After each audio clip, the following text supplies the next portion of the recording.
İpek Yolu Belediyesi'ne çok teşekkür ediyoruz.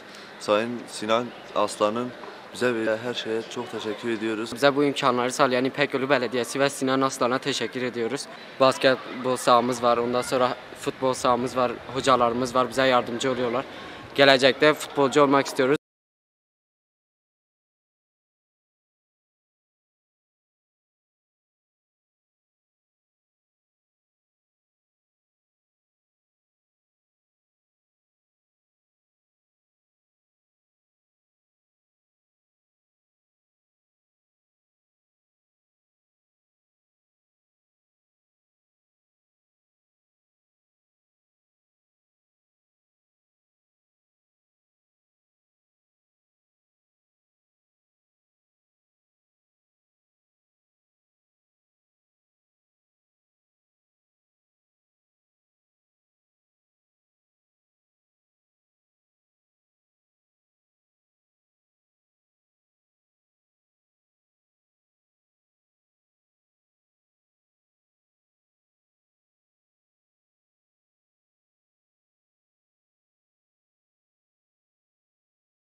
Belediyemize çok teşekkür ediyoruz. Hedefimiz hepimizin sporcu olmak. Tekrardan belediyemize teşekkür ediyoruz. Burada spor yapıyoruz, burada eğleniyoruz, burada sporcu olmak istiyorum.